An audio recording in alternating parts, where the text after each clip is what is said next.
Welcome to the Nation of History channel. Be sure to subscribe and like so you don't miss out on more videos like this one.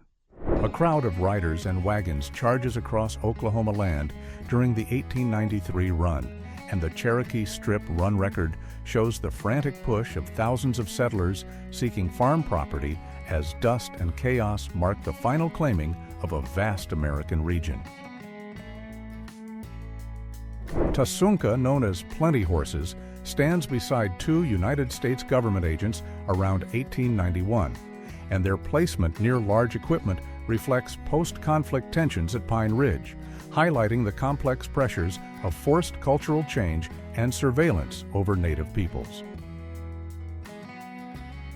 A Native community watches closely as food is prepared, and a cow is readied in a photo by John Grabill around 1887, documenting a forced shift from traditional subsistence to reliance on government-supplied cattle on Great Plains reservations. Workers swing pickaxes inside a mine in Virginia City, Nevada in 1867, documenting unhealthy conditions and heavy manual labor during the industrial boom, as the underground scene reveals the rough structure that supported the local economy.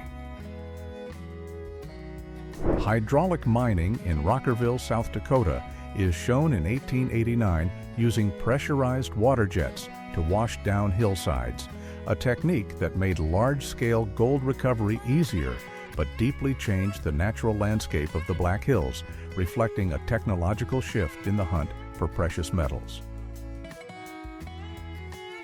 Travelers ready for a hard winter leave Beaver City, Alaska in 1899 in search of caribou, using supply-loaded sleds and dogs for travel on snow, showing the survival strategies needed in remote northern lands. A caravan of 20 mules crosses the dry ground of Death Valley around 1900, hauling borax ore toward the railroad, and the massive logistical effort shows the transport challenges of the California desert and the industry's regional importance in the late 19th century. David Denny rests in front of a rustic log cabin near Keechelus Lake in Washington State in 1899, and the simple structure set among dense forests reflects pioneer life in the United States in the late 19th century and the settlement of the western frontier.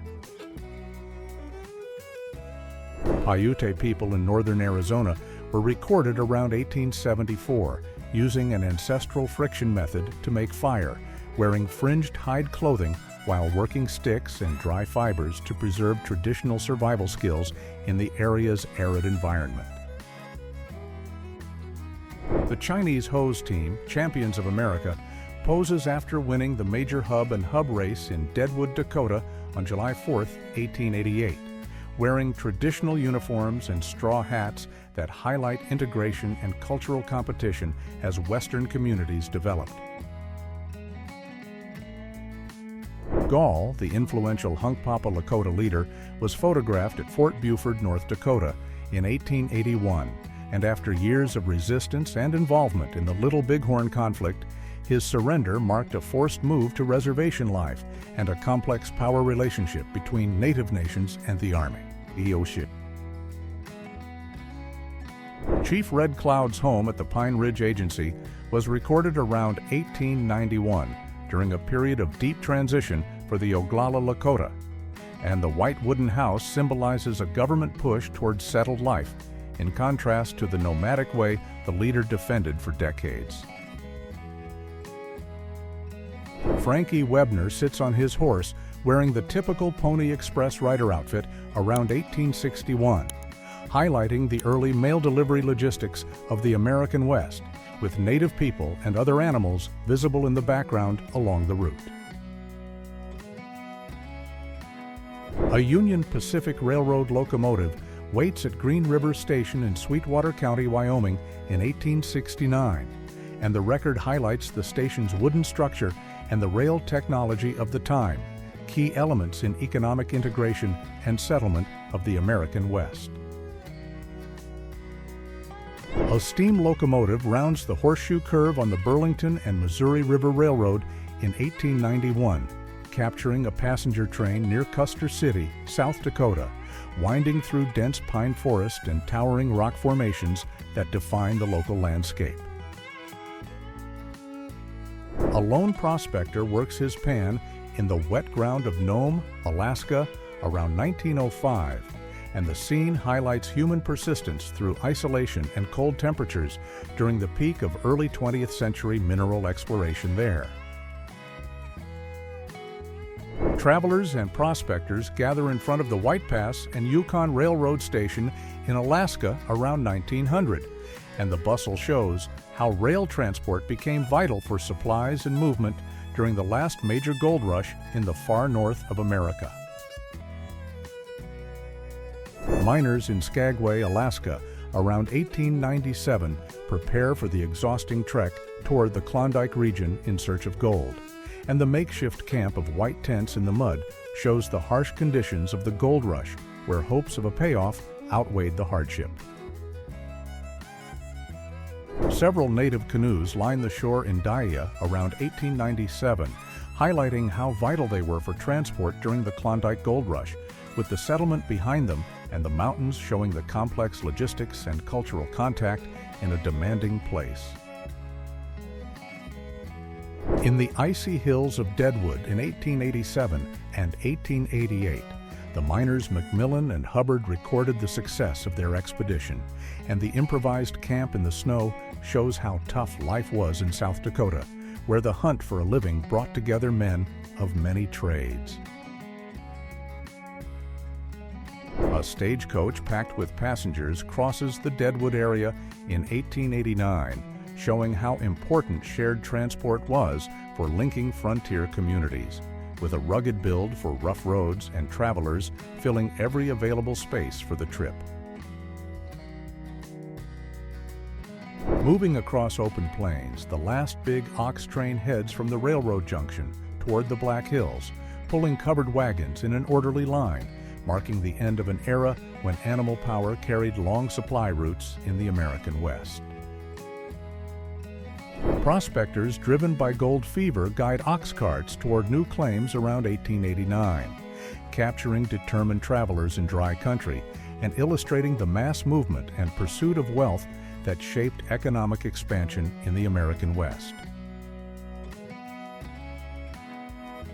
Miners pose as a group during the height of the California gold rush around 1850, holding shovels and wearing worn work clothes, embodying the frantic chase for fortune in the West as the image reflects both diversity and hardship in American mining camps. Deep inside the Gould and Curry mine, the exhausting routine of Nevada miners around 1866 is shown, highlighting mine carts on rails within the tunnels during the silver boom that helped drive economic growth in the American West. Workers at the Montana mine pose at the entrance around 1889 with digging tools and ore carts, and Grabble's photo captures mining expansion in the United States at the end of the 19th century, when extraction was key to the growth of mountain towns. Chinese miners in Tuolumne County faced hard conditions in California around 1866 while searching for gold in already worked deposits, and their bamboo-carrying poles show traditional Asian methods adapted into daily American mining life. Chinese workers run sluice boxes in search of ore around 1871, reflecting the major contribution of Asian immigration to mining and infrastructure. And the hands-on method demanded teamwork and patience in harsh weather. Chinese workers played a vital role in building American rail infrastructure, as shown in this 1880 record at Summit Tunnel, where a laborer stands at the north portal beside cut slopes and rough wooden housing, highlighting human endurance against difficult mountain terrain. Blacksmiths work in an improvised shop under the trees in Skagway, Alaska in 1897, while horses and cattle wait in rough ground and the men use hand tools, a vital service for the steady flow of gold rush travelers. A rustic supply store in Canyon City served miners on the Dyea Trail in Alaska in 1898, acting as a crucial support point during the Klondike Gold Rush by providing tools and basic equipment for adventurers facing harsh Arctic weather. The first blacksmith shop in Guthrie was set up during the hectic land run of 1889 as two men worked rough tools and hand bellows outdoors, surrounded by white tents that served as temporary homes for new settlers seeking expansion and progress. Wooden storefronts lined the business scene on Broadway Street in Oklahoma Territory, and a January 1894 record points to places like the Pioneer Meat Market and the Nelson Restaurant, while men and a dog on the sidewalk show the rough everyday life of Round Pond during settlement. The wooden front of the English Kitchen Restaurant in Round Pond in 1894 shows everyday business life in Oklahoma Territory, as men pose by an entrance marked Williams and a sign offers meals for 20 cents, and the rough building reflects frontier town development. A panoramic view shows the early camp in Anadarko, Oklahoma Territory in the summer of 1901, and the scene dated August 8, 1901 features canvas tents and rough structures used as temporary shelter for new settlers, marking the area's rapid shift toward town growth. The Cosmopolitan Social Hall stood in Yosemite Valley around 1872 as a gathering place and bathhouse for visitors, and men rest on the wooden porch beneath a sign with an eagle, while the simple building points to the rise of local tourism. Ferdinand Hayden's geological expedition explored Wyoming Territory in 1870, and at Red Buttes, the team ate outdoors among field equipment and wagons as this survey proved key to detailed mapping of local natural resources. Members of the historic expedition led by John Wesley Powell gather at their first camp on the Green River in Wyoming Territory in an 1871 record that shows surveying gear and a large format camera, essential tools for scientific mapping of the American West. The United States Geological Survey expedition set up this camp in Laramie County in 1870, and technical staff with helpers stand near white canvas tents that supported mapping of Wyoming Territory and the expansion of railroads across the American West. Members of the King Survey occupy a makeshift canvas tent camp in an arid region in a record made between 1869 and 1878,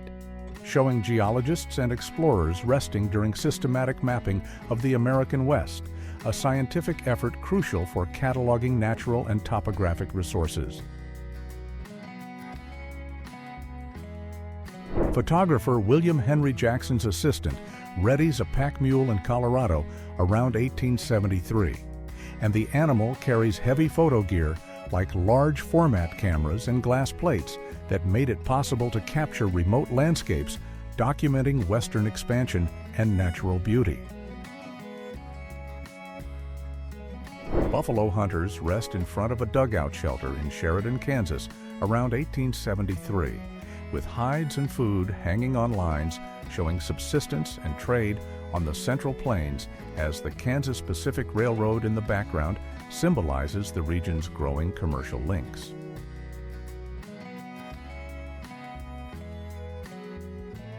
A caravan of covered wagons carries Mormon immigrants along a winding trail in the middle of 1879, crossing mountain ground near a waterway with draft animals pulling their belongings, reflecting a religious migration in search of new Western land.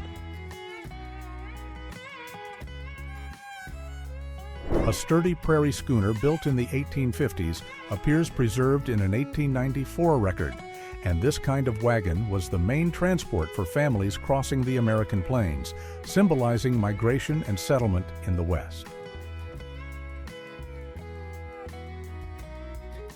Two covered wagons ford the shallow water of the Little Colorado River around 1903 beside a cable ferry,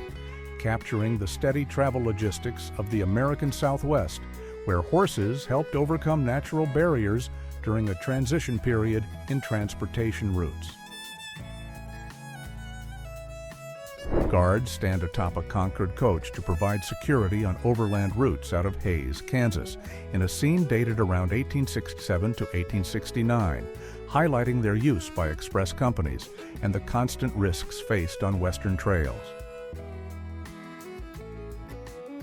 A coach on the Myrtle Point to Roseburg line changes horses at a strategic stop in Oregon, reflecting how the stage system was vital for carrying mail and passengers between isolated settlements and depended on rested animals for dusty roads and rough northwestern terrain.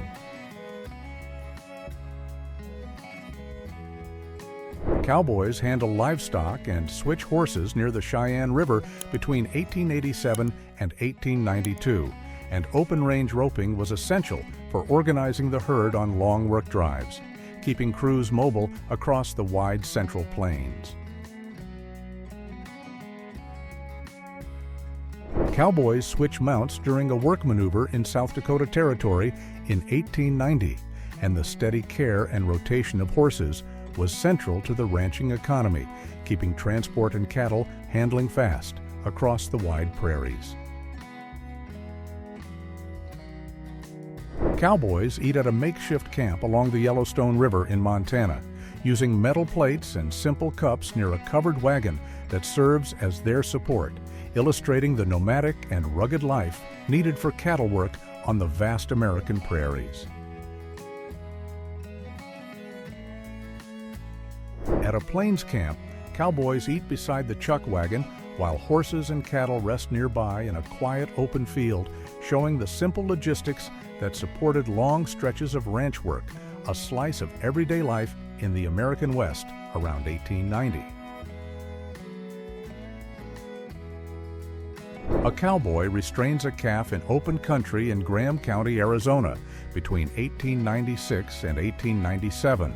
And beside a saddled horse, the scene captures typical ranch work in the American Southwest, reflecting exhausting routines and herding techniques central to the era's economy.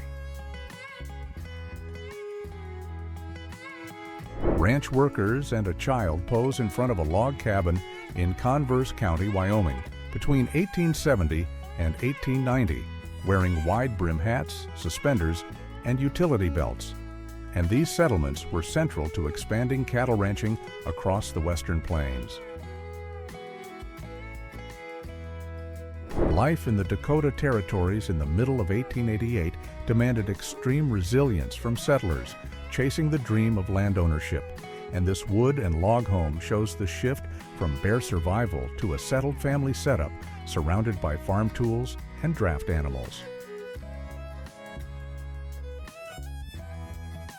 A rustic log cabin in South Dakota frames a group of settlers between 1887 and 1892, reflecting typical frontier housing built from local materials to endure the harsh prairie climate, where rural living shaped settlement on new land. A farming family poses in front of their home in Custer County, Nebraska, around 1887, with a rustic earthen house, hand plow tools, and draft animals showing the hard conditions of farm life and the effort required to work Great Plains land. The Haumont family poses in front of their two-story sod block home in Custer County, Nebraska, around 1886, with dogs and a horse, showing an unusual design for the time and the practical adaptation required on the Great Plains.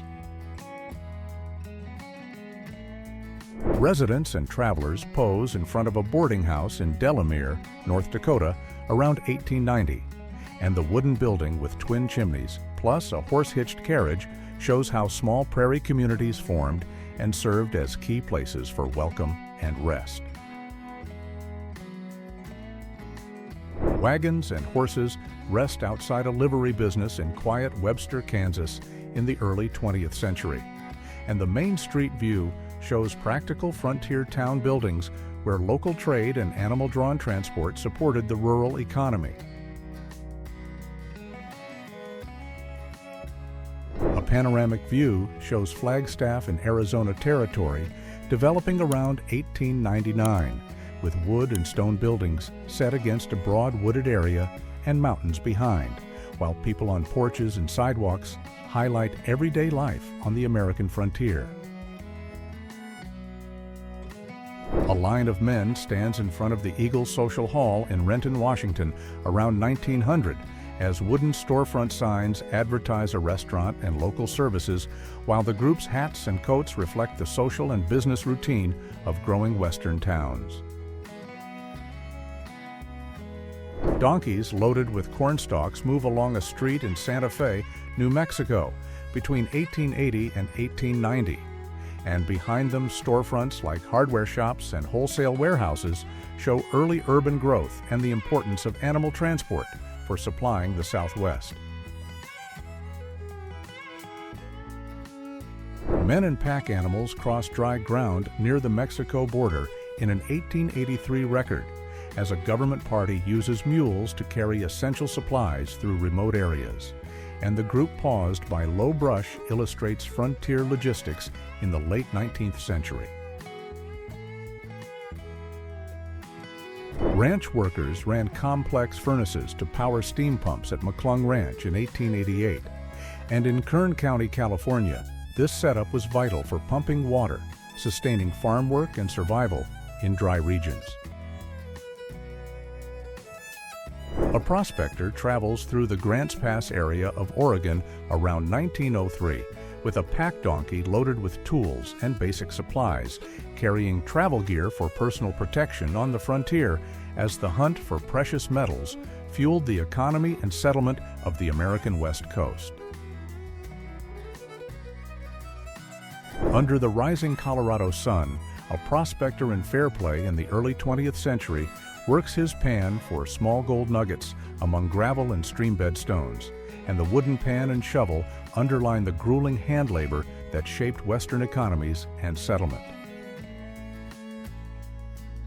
A lone hunter displays large deer antlers in a photo studio, suggesting a triumphant return to camp in Oregon around 1880, and the image reflects both subsistence living and trophy pride in the Northwest forests, where field gear was part of everyday life. Hunters pose beside an animal at Fort Pierre, South Dakota, in 1903, with saddled horses in a snowy landscape as they carry field gear and wear typical riding clothes that reflect subsistence practices and expeditions across American territory.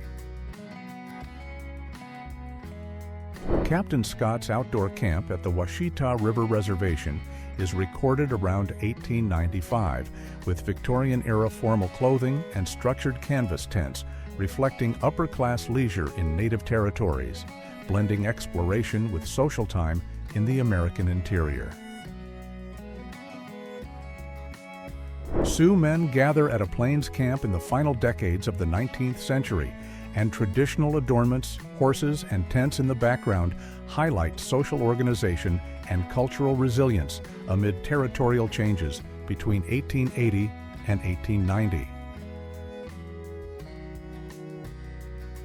Lakota leaders pose for a group portrait around 1891, wearing traditional clothing and feather adornments that signal leadership and bravery in a time of deep transition for Great Plains Native nations that still reflects cultural resistance and political dignity.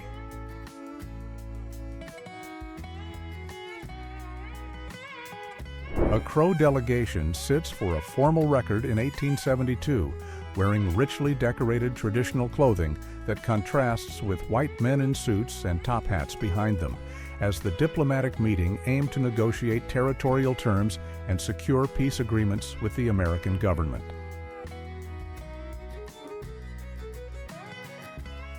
Leaders of the Kiowa, Apache, and Comanche nations form a delegation in Washington in the late 19th century, including Apache John and Big Looking Glass in an official record dated March 24, 1894, reflecting complex diplomatic negotiations over territorial autonomy. Members of the Piegan tribe rest at their camp around 1893, and the traditional teepee structure with their typical clothing reflects community organization and cultural endurance across the wide landscapes of North America.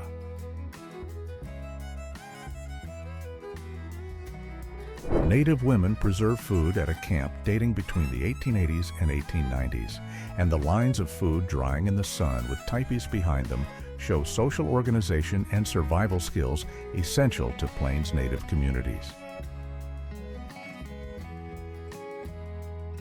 Two Native Americans look with curiosity at a strip of photographic film by a river around 1913, and with village tents behind them, the scene suggests an ancient culture beginning to capture its own image through modern technology, linking tradition and modern life in the early 20th century. A Pueblo hunter poses around 1890 in traditional clothing with field equipment, highlighting outside technology entering native life alongside subsistence hunting, set against adobe buildings typical of southwestern indigenous communities.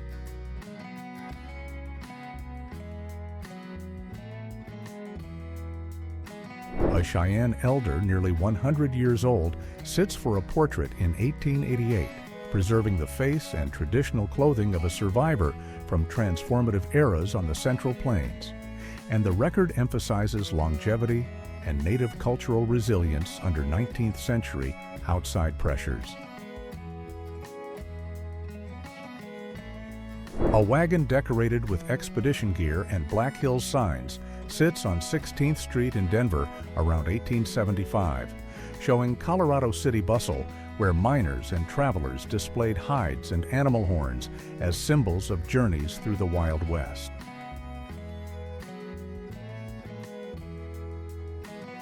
Teams of oxen rest on a street in Sturgis in Dakota Territory in a photo made between 1887 and 1892, underscoring their importance for hauling heavy loads in covered wagons as local businesses show the wooden storefronts typical of westward expansion.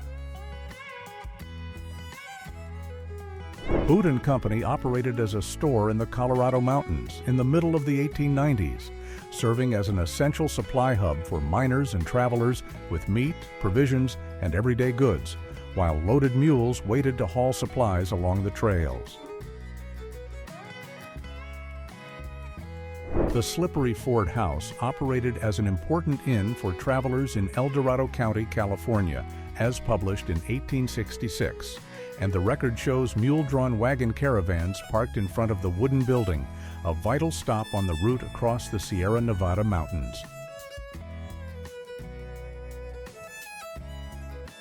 Swift Station served as a strategic stop on the eastern summit of the Sierra Nevada mountains around 1866,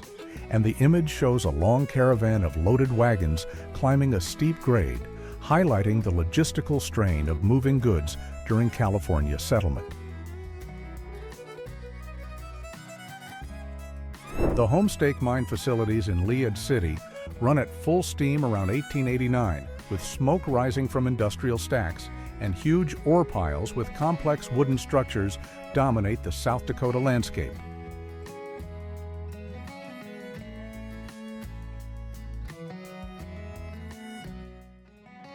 Students take part in a blacksmithing class at Forest Grove School in Oregon in the middle of 1882, and the record shows youths handling tools and working with horses under a wooden structure, reflecting hands-on training tied to self-reliance in Western communities. Lamar Pokebro and his family of the Bannock Nation pose for a studio portrait around 1897, wearing clothing that blends traditional elements with outside influence to show cultural exchange in the northwestern United States, preserving the lineage and identity of a resilient people.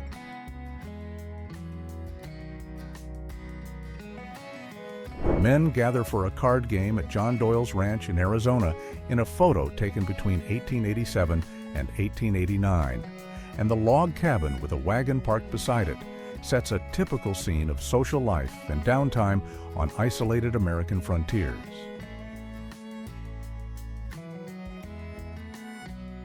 The Roadhouse, a gathering spot in Bluff City, captured social life in Alaska around 1906 as a rustic, wooden interior sheltered prospectors seeking refuge from harsh weather, and oil lamps overhead lit conversations about working conditions. A faro game plays out in full swing at the Orient Saloon in Bisbee, Arizona around 1900 as men in hats and coats crowd the table watching the cards and chips, and C.S. Fly's photo captures the everyday social life of American mining towns.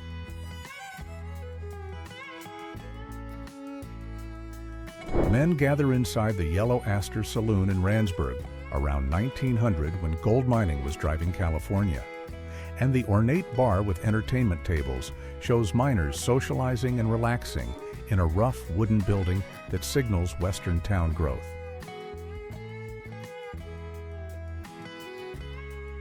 Patrons pose in front of J.W. Swartz Saloon in Charleston, Arizona in 1885, and a wooden sign advertising drinks for 12.5 cents reflects the cost of living and the rough daily routine of mining settlements in the American Old West. If you enjoyed this video and want to support the channel, please use the Super Thanks tool below. Your contribution helps us keep bringing you amazing historical content. Thank you so much for your support, and see you in the next video.